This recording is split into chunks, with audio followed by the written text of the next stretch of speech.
Hi! ಈ traffic police uncle everyday ನಮ್ಮನ್ನು ಎಷ್ಟು ಚೆನ್ನಾಗಿ ರೋಡ್ ಕ್ರಾಸ್ ಮಾಡಿಸ್ತಾರೆ ಗೊತ್ತಾ? ಇವತ್ತು ಸೆಪ್ಟೆಂಬರ್ 8ನೇ ತಾರೀಕು ನಮ್ಮ ಪೂರ್ಣಚಂದ್ರ ತೇಜಸ್ವಿ ಅವರ ಜನ್ಮದಿನ. ಹಾಗಾಗಿ ಇವತ್ತು ಏನೇನು ಮಾಡಿದೆ ಅಂತ ಎಲ್ಲ ಪಟ್ಟಂತ ಹೇಳಿಬಿಟ್ಟು ಅವ್ರ ಬಗ್ಗೆ ಮಾತಾಡೋದಕ್ಕೆ ಸ್ಟಾರ್ಟ್ ಮಾಡ್ಕೊಳ್ತೀನಿ.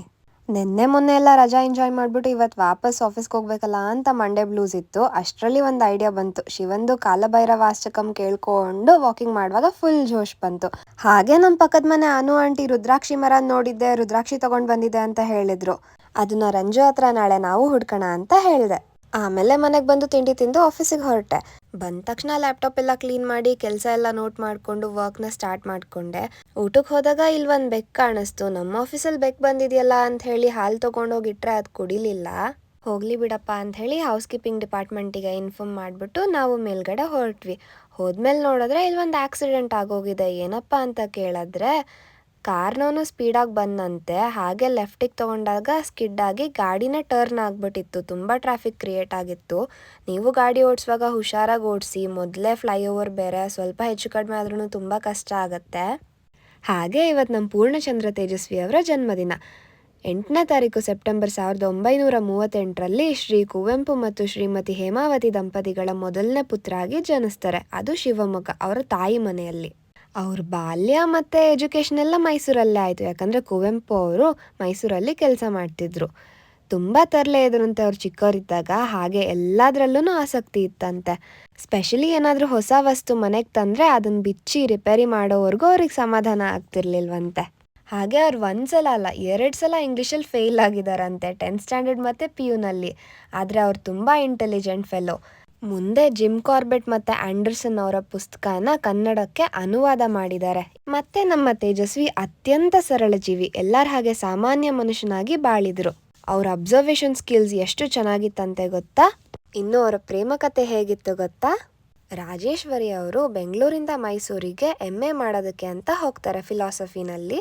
ಹಾಗೆ ಅದೇ ಕಾಲೇಜ್ನಲ್ಲಿ ತೇಜಸ್ವಿ ಅವರು MA ಇನ್ ಕನ್ನಡ ಮಾಡ್ತಿರ್ತಾರೆ. ಅವರ ಫೈನಲ್ ಇಯರ್ ಸ್ಟಡೀಸ್ ಅಂದರೆ 1961ನಿಂದ 6 ವರ್ಷ ಸತತ ಅವ್ರ ಲವ್ ಸ್ಟೋರಿ ನಡೆಯುತ್ತೆ. ಹಾಗೆ ಒಂದ್ಸಲ ತೇಜಸ್ವಿ ಅವರ ಕಾಲೇಜ್ ಪ್ರಿನ್ಸಿಪಲ್ ಕುವೆಂಪು ಅವರಿಗೆ ಕಂಪ್ಲೇಂಟ್ ಮಾಡಿದಾಗ ಅವ್ರು ಏನು ಹೇಳಿದ್ರು ಅಂತಂದರೆ, ಅವ್ರ ವಯಸ್ಸೇನು ಅಂತ ಗೊತ್ತೇನ್ರಿ ನಿಮಗೆ, ಅವ್ರವ್ರ ಜವಾಬ್ದಾರಿ ಅವ್ರವ್ರಿಗಿರುತ್ತೆ, ನೀವು ಅದ್ರ ಬಗ್ಗೆ ತಲೆ ಕೆಡ್ಸ್ಕೊಬೇಡಿ ಅಂತ ಹೇಳಿದ್ರಂತೆ. ಹಾಗೆ ಸತತ 3ರಿಂದ 4 ವರ್ಷ ಅವರಿಬ್ಬರು ಪರಸ್ಪರ ಪ್ರೇಮ ಪತ್ರಗಳನ್ನು ಕಳಿಸ್ಕೊಳ್ತಾ ಇದ್ರಂತೆ. ಅದನ್ನೆಲ್ಲ ನಾವು ರಾಜೇಶ್ವರಿ ಅವರ ಪುಸ್ತಕ ನನ್ನ ತೇಜಸ್ವಿನಲ್ಲಿ ನೋಡ್ಬೋದು. 1966ರಲ್ಲಿ ತೇಜಸ್ವಿ ಮತ್ತು ರಾಜೇಶ್ವರಿ ಅವರಿಗೆ ಮಂತ್ರಮಾಂಗಲ್ಯನ ಮಾಡಿಸಿದ್ರು. ಅದರಲ್ಲಿ ಪಾಲ್ಗೊಂಡಿದ್ದು ಕೇವಲ 40 ಜನ ಅಷ್ಟೇ. ಮತ್ತು ತೇಜಸ್ವಿ ಅವರ ಲಗ್ನ ಪತ್ರಿಕೆ ಹೀಗಿತ್ತು, ಓದ್ತೀನಿ ಕೇಳಿಸ್ಕೊಳ್ಳಿ. ತಾವೆಲ್ಲರೂ ಕ್ಷೇಮ ಎಂದು ಹಾರೈಸುತ್ತೇನೆ. ಈ ಕಾಗದ ಬರೆಯುತ್ತಿರುವ ವಿಶೇಷ ಕಾರಣ ಏನೆಂದರೆ, ನನ್ನ ಜ್ಯೇಷ್ಠ ಪುತ್ರ ಚಿರಂಜೀವಿ KP ಪೂರ್ಣಚಂದ್ರ ತೇಜಸ್ವಿ MA ಮತ್ತು ದಿವಂಗತ ಶ್ರೀ ರಂಗಪ್ಪನವರ ಪುತ್ರಿ ಕುಮಾರಿ R ರಾಜೇಶ್ವರಿ MA ಇವರಿಗೆ ದಿನಾಂಕ 27/11/1966ರಂದು ಚಿತ್ರಕೂಟದಲ್ಲಿ ಮದುವೆ ನಡೆಯುತ್ತದೆ. ನಮ್ಮ ಹಿತೈಷಿಗಳಾದ ತಾವು ತಮಗೆ ಅನುಕೂಲ ವಿರಾಮ ದೊರೆತಾಗ ಚಿತ್ರಕೂಟಕ್ಕೆ ಆಗಮಿಸಿ ವಧೂವರರ ಆತಿಥ್ಯ ಸ್ವೀಕರಿಸಿ ಅವರನ್ನು ಆಶೀರ್ವದಿಸಿ ಅವರ ಶ್ರೇಯೋಭಿವೃದ್ಧಿಗೆ ಕೋರಬೇಕೆಂದು ವಿಜ್ಞಾಪಿಸಿಕೊಳ್ಳುತ್ತೇನೆ. ಇಂತಿ ಕುವೆಂಪು ದಂಪತಿ. ಹಾಗೆ ಅವರು ಮೂಡಿಗೆರೆಯಲ್ಲಿ ಒಂದು ಕಾಡಲ್ಲಿ ಜೀವನ ರೂಪಿಸ್ಕೊಳ್ತಾರೆ ಗೊತ್ತಾ. ಮತ್ತು ಅವರಿಗೆ ಬೇಟೆ ಅಂದರೆ ಆಸಕ್ತಿ ಇತ್ತು. ಫ್ಲೈಯಿಂಗ್ ಶಾಟ್ಸ್ ಎಲ್ಲ ಹೊಡಿತಿದ್ರಂತೆ. ಅವರ ನಾಯಿ ಕಿವಿ ಯಾವಾಗಲೂ ಅವ್ರಿಗೆ ಸಾಥ್ ಕೊಡೋದು ಬೇಟೆ ಆಡುವಾಗ. ಅದಾದಮೇಲೆ ಫಿಶಿಂಗ್ ಕಡೆ ಕೂಡ ಆಸಕ್ತಿ ಬಂತು ಅವರಿಗೆ. ಒಂದ್ಸಲ 5 ಅಡಿ ಇರೋ ಮೀನನ್ನ ಹಿಡಿದಿದ್ರಂತೆ. ಹಾಗೆ ಅವ್ರು ಫೋಟೋಗ್ರಫಿ ಕೂಡ ಮಾಡೋರು. ಅವರು ಪಕ್ಷಿ ಪ್ರೇಮಿ ಆಗಿದ್ರು. ಸೊಂಟ ನೋವು ಬಂದರೂ ಬಿಡ್ತಿರ್ಲಿಲ್ವಂತೆ. ಪ್ರಾಣಿ ಪಕ್ಷಿ ಎಲ್ಲಾನು ಸೂಕ್ಷ್ಮವಾಗಿ ಅಬ್ಸರ್ವ್ ಮಾಡೋರು. ಮತ್ತು ಅವರು ಕಾಡಿಗೆ ಹೋದರೆ ಫೋಟೋ ಜೊತೆ ಕತೆ ಕೂಡ ತರ್ತಿದ್ರಂತೆ. ಹಾಗೆ ಅವರು ಕುದುರೆಮುಖ ಗಣಿಗಾರಿಕೆ ಹೋರಾಟಕ್ಕೆ ಸಾಥ್ ಕೊಟ್ಟಿದ್ದಾರೆ. ಪರಿಸರ ಸಂರಕ್ಷಣಾ ಹೋರಾಟಗಾರ ಅಂತಲೂ ಕರಿಬೋದು.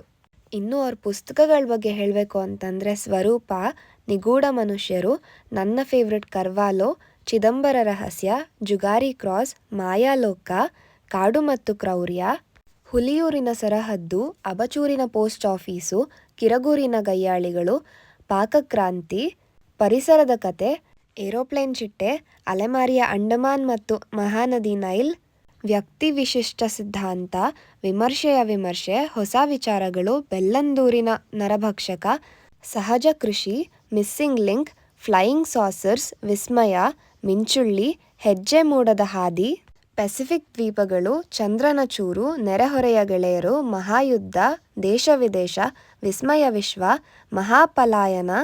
ಇನ್ನೂ ಯಾವುದಾದ್ರೂ ಪುಸ್ತಕ ಮಿಸ್ ಮಾಡಿದರೆ ಕಮೆಂಟ್ ಮಾಡಿ ತಿಳಿಸಿ. ಈ ಪೂರ್ಣಚಂದಿರನ ಜೊತೆ ಕಣ್ಣಾಮುಚ್ಚಲೆ ಆಡ್ತಾ ಆ ಪೂರ್ಣಚಂದ್ರ ತೇಜಸ್ವಿ ಅವರನ್ನ ನೆನೆಸ್ಕೊಳ್ತಾ ಈ ವಿಡಿಯೋನ ಎಂಡ್ ಮಾಡ್ತಿದ್ದೀನಿ. ನಾಳೆ ಸಿಗೋಣ. ಬಾಯ್.